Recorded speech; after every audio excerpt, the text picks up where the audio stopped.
Forecasters had warned that the U.S. Northeast was in for a nasty blizzard. Today on CNN Student News, as millions are digging out from the snow, we're showing you just how bad it was. From the top down, this is what the system looked like from space. Astronauts could see it from the International Space Station. New York City's mayor said this storm would crack the city's top 5 ever for the amount of snow on the ground. The lights went out on Broadway, just one major part of the city that was shut down. To New Jersey, one of 6 states that saw more than 30 inches of snow. At high tide, some parts of the Jersey Shore actually got more flooding than Superstorm Sandy brought in 2012. Baltimore, Maryland saw its heaviest snowfall ever, more than 29 inches there. Mass transit services had to be canceled. Same story in Washington, D.C. Roads were blocked by snow. Schools are closed today. And ice and snow made driving conditions treacherous all the way south to the Carolinas. From above, the monster storm looks peaceful, almost serene. But on the ground, it caused death, misery, and destruction.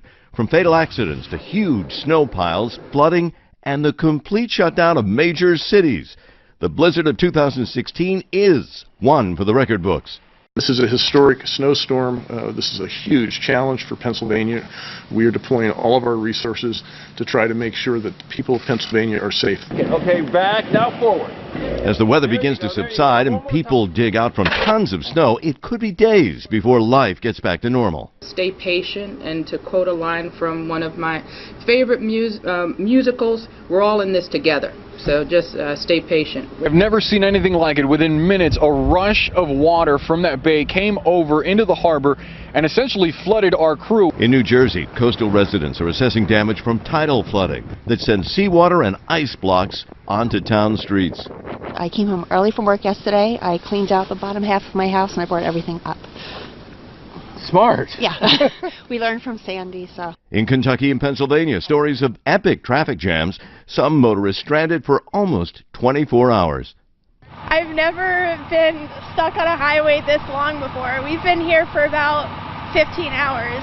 Stuff like this, it's going to be hard to get out of here anyway. So I think we're going to be here for a long time. 85 million people impacted by the storm, more than a dozen deaths, hundreds of traffic accidents, thousands of power outages and flight cancellations. It is a storm that won't soon be forgotten. Wet, sloppy conditions, and just trying to make the best of it and clean everything up as much as we can. For the first time on the CNN Student News Roll Call, we're headed to the Cayman Islands. They're in the Caribbean Sea. Their capital is Georgetown on Grand Cayman, and that's where Cayman International School is watching. We're visiting our friends in Cincinnati, Ohio next. At Madera High School, there are 2 mascots, the Mustangs and the Amazons. And finally, it's great to see Thibodaux High School today in Thibodaux, Louisiana. Let's go with an EAUX, Tigers. African leaders are pushing the nation of Burundi to allow international troops to help keep the peace there. Here's why. Ongoing political violence is threatening to spread to something much worse. The small African republic had its first democratic presidential election in 1993, but soon afterward, the president was assassinated. That led to a civil war that lasted more than 10 years and decimated Burundi. By 2005, relative calm had been restored. A new president was elected then and re-elected in 2010, but his latest re-election last year has people inside and outside Burundi concerned that history could repeat itself. Burundi has been at a tipping point since April 2015, when incumbent President Pierre Nkurunziza decided to run for a controversial and some believe illegal 3rd term as president. Protests rocked the small Central African nation, roughly the size of Belgium. Those protests quickly turned violent, and an attempted military coup caused Nkurunziza's ruling party to crack down on all opposition movements, civil society and the media. Since then, hundreds of thousands of Burundians have fled the country seeking asylum in nearby countries such as Rwanda, Tanzania, Uganda and the Democratic Republic of Congo. Pierre Nkurunziza won that controversial third term in July 2015 with almost 70% of the vote. But the violence continues. Residents of the capital, Bujumbura, report that they go to sleep with the sound of gunfire and explosions most nights. Hundreds of people, according to rights groups, have lost their lives. The African Union, concerned that the humanitarian situation in Burundi is spiraling out of control, proposed a 5,000-strong military force to restore peace. Burundi's government rejected their proposal. A spokesman for the government said only the government could allow the force in. They can't invade a country if the latter is not informed and allow it, he said on state radio. Since then, the United Nations and the US has called the situation there deeply alarming. A real concern among both Burundians and the international community is that if peace or relative stability is not restored soon, it could soon simply plunge back into the decade-long bloody civil war that saw 300,000 killed and brought President Pierre Nkurunziza into power in the first place.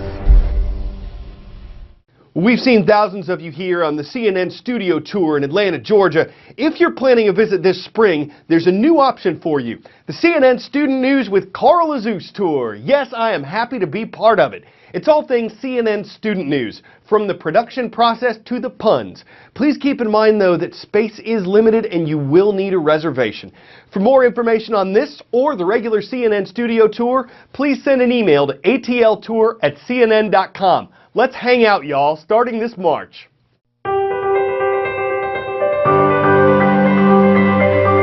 Two things make a great leader. One is humility, knowing that you don't know everything, but are willing to listen to someone else's expertise. Another is following a good example. Whoever the leader looks up to can indicate whatever direction he or she is going in. Of course, there's no one right answer to this. It's just my 2 cents. But for today's character study, some of my on-air colleagues here at CNN are sharing their ideas on leadership. What is the most important quality in a leader? I think a leader needs to follow through. I think it is clear vision.